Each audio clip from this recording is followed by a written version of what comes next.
Isn't there just something about untouched snow? I haven't been in snow like this in, I don't know, like 4 years or something. It's so weird because I grew up in Boston, but I think there's something I have to do now.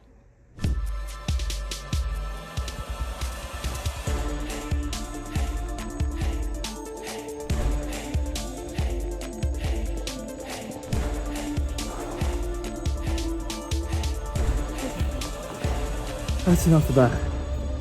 Let's get back inside where it's warm. All right, so the reason why this snow has me kind of excited is because it reminds me of opening night in a way. Just absolute insane weather, stuff we had no control over, and still just doing our best to kind of like crush it and provide a good experience for people. And also like just learning operations on the fly. If you haven't watched the previous video where I first kind of start talking from this side of the counter, actually it's technically your side of the counter, right over there, operating, helping run a room like this, a social club that offers poker, I recommend watching that one first. This is kind of like a season 4 intro vlog, and I guess you might call this like vlog 1 or story 1. I don't know yet exactly the structure, but I'm hoping it's gonna kind of stick and do well. There's still gonna be poker, there's still gonna be more traditional vlogs, but this is what my life is, and I think late night talks are kind of appropriate for letting you guys know what's up and kind of what my journey has been like here. But this weather just, it's got me in this mindset, thinking about opening night. The way it worked basically was that we flew into Nashville. We thought it was just gonna be helping out a little bit, promoting, playing and recording more than actually running a room. But it was raining like a ton. We basically walked straight through a river to get to our rental car. I'm wearing this watch tonight, which maybe this has me kind of in the mindset, but I bought this watch for my wedding and it got absolutely soaked. I mean, there was literally water inside the face, and that's maybe a story for another time, but that's the context. We came in, it was raining super hard. We thought we were gonna go straight to the club to help out, but ultimately we didn't really end up coming in until the next day. We got up early, showed up, we were super excited to help. So we got in the next day. Originally the plan was to kind of like soft open and do it with like a very limited crowd. There was gonna be no poker, it was just gonna kind of be local people, officials, people who kind of helped get us ready to be open. And we were basically panicked because nothing seemed ready coming in. Literally Adam's parents, Adam Rude, co-owner of mine, trying to open, partner of mine now, his parents were assembling dealer chairs. I kid you not. That's what we saw when we walked in. It looked nothing like this. There were ballroom chairs like this one, and that was the main feature of the room. No lounge area, very few TVs. That cage was still up over there. No cornhole, no pool. It was not where we wanted it to be. So right away, there was this kind of sinking feeling. We knew that we'd kind of maybe gotten in over our heads. I think we felt that sort of right away. Me and Mickey were here. She jumped into helping assembling chairs, side tables, kind of like the really raw essentials, so that the following day we could open. I jumped in and started learning Poker Atlas, which was never really supposed to be something I needed to know, but it just seemed like, why not? I can always jump in and help. I knew I was gonna maybe help assemble some tournament structures and things like that, so it was only natural to do. There's probably 100 micro stories that happened on that day that we were supposed to soft open, but ultimately that soft opening didn't happen. So the next day we come in, it's opening, and things are still very not ready feeling. There's a lot of items that we don't physically have. There's still like cables being run, lots of things happening, moving, people running around and doing things. I finished up some more Poker Atlas training with some of the other owners. We ended up basically having a list of items that we still needed to go buy for that day, including stuff like, I mean, some of this is like embarrassing. I don't even want to say it out loud. I mean, I don't think we had cut cards. In fact, I'm pretty sure that we didn't have cut cards. So don't ask me how this happened. I'm embarrassed to talk about it today. The state for opening was, we weren't there, we weren't ready, and it showed. But that's not even the crazy part. When we went to go out and get whatever items that we could, we started at Walmart. We got probably like 80% of the stuff that we were looking for, and the wind was insane. I mean, not tornado level, not hurricane level, but it was bad. I mean, stuff was flying around. There's small bits of debris that are kind of just normally flying around. Sticks are flying everywhere. And we finish up eating, we maybe stop at Lowe's trying to get one more thing, and we think there's something else we can get at Walmart. So we go back to Walmart, and Walmart's closed. I mean, what the hell? What do you do when Walmart's closed? Like, I don't know, man. I don't know what you do when Walmart's closed. You know, like you hope.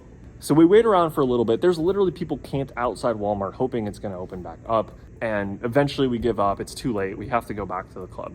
We get back to the club, and finally we put 2 and 2 together. The power's out. There ain't no power. Now, don't ask me why the power being out was like this catastrophic event in Franklin, Kentucky. I do think that some Walmarts would at least like allow you into the building. I could be wrong. I'm not sure what the Walmart protocol is for the power being out, but our power was out. Walmart's power was out. Probably more than 50% of Franklin, Kentucky's power was just straight up out. That's not what we wanted for opening day of this social club.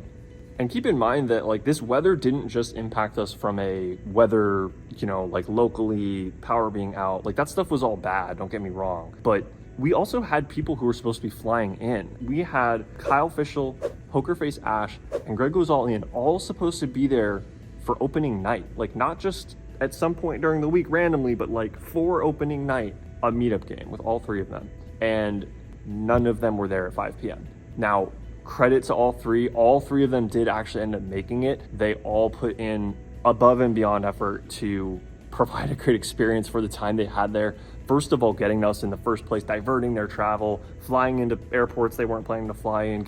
Zoom somewhere else. Getting delayed for hours. They all made it in eventually, but at 5 p.m., we either didn't have contact with them or knew they were super delayed for each one of them. So like literally nothing is going the way we wanted it to go. So maybe a little bit before we're supposed to officially open, we're like, do we just not even open? Like, do we wait? Do we tell people on social, blast it out, not to come? But people are already here and they're being let in and there's no power, but we're all just sitting around in the dark. And at a certain point, it's like, I mean, we got 9 people here. Should we just play some cards? So with no poker atlas, no cut cards, very few dealers, and just 9 players, and by the way, no power, we dealt our first hand of poker. Now, I say we, but that's not really fair. We need to flash back a little bit to a couple days before open when I found out for the first time that we had almost no dealers, and they said, you might want to deal because we don't have a lot of people. Tell everybody you know that we need dealers. And I said, who do I know who can get to Franklin, Kentucky to deal? Well, I can think of one person. Hey, honey. Yes? Can I teach you how to deal poker? Can you teach me how to what the So, I taught Mickey how to deal cards in approximately 3 days before we opened. So that opening night, it's like, you know, whatever, 3, 4, maybe 5 p.m. It is such a blur now, I can't tell you any of the times. But that night, we had maybe 3 dealers on staff there, possibly 4, but I think it was 2 or 3 and Mickey who were like our dealers. They decided because there was only one table to start that they were going to draw straws for who was going to deal the first hand. And that's a perfectly normal thing to do, but like as this is happening, Mickey is like, yeah, I don't actually deal. Like you don't need to draw for me. I really don't need the time. I don't need to deal hands. Like it's really okay. Like, you know, I'm cool, man. Like you guys got this. I believe in you. Guess who drew the straw? Sir? It's just like looking back on it now, it is just so insane to me that this is real. Like literally she's dealt no hands of poker before in her entire life, except in a controlled environment with me teaching her the rules and playing like 17 stacks or whatever. She draws the short straw. She deals the very first down of poker that has ever been dealt in Triple Barrel social history. And man, I think she crushed it. This was such a high pressure environment. Like I know it's kind of funny now to look back on it, but it's hard to describe how stressful it is. Just opening a new business, period, but to have not just this many things go wrong, but this degree of things to go wrong. I think that overall, we were not prepared. There was a lot of things we should have had ready. I wish I'd been a little more involved a little earlier and known a little bit more of the situation, but that's also partially like an excuse you know, I was just as much of an owner then as I am now, and I didn't really take responsibility for being in charge of making sure those things got done because I was living in Las Vegas. But the reality is those things didn't get done. And we did the best we could. It's stressful to even think back on it, honestly. I feel like I kind of have blocked out a lot of the early parts of being open because I wasn't necessarily proud of what went into open. But the thing that I really was proud of was how we came together, how we worked to find solutions to problems. Even if it wasn't the perfect way, we found a way. And I feel like that has been one of the guiding things that just drives this business, period, is we find a way no matter what. Not always the perfect way, but we find a way. What's so interesting about our opening is that the power came back on, and by all means, it was a fairly successful opening. King, please. King, please. No window. Ooh, that 8 looked kind of... Ship it to daddy. Once the power was back on, everything was pretty smooth sailing. It didn't go out again. We were probably one of the first buildings to get our power back. So that was a big deal. It made the rest of the night a lot easier. It made us kind of think about some of the protocols and things that we would need in the future for weather, communicating with people, being more effective on social media, etc. And also just, you know, those first steps into the operations of running a place like this, which I could talk about for ages, but that's not what this video is about. So what I find so interesting about all this is that after the power came back on, I don't have a lot of memory of what happened after that. It just kind of happened. The thing that strikes me about it is how many things went wrong, how much we had to overcome, the craziness of it, and the gratitude for the people who showed up and freaking played poker in the dark. I mean, it was literally a handwritten list of names. You guys know who you are. Massive shout out to all of you. A few of those guys still play here regularly today. Some of them did travel pretty far into play and they can't come often, but all of those guys have a super special place in my heart personally, and I feel in the hearts of the other owners as well. I don't think about it too frequently anymore. I think that it's easy to get caught up in the next crisis, in the crisis that's current, that is overwhelming, and in the one that takes me by surprise almost every day. It feels like there's something new.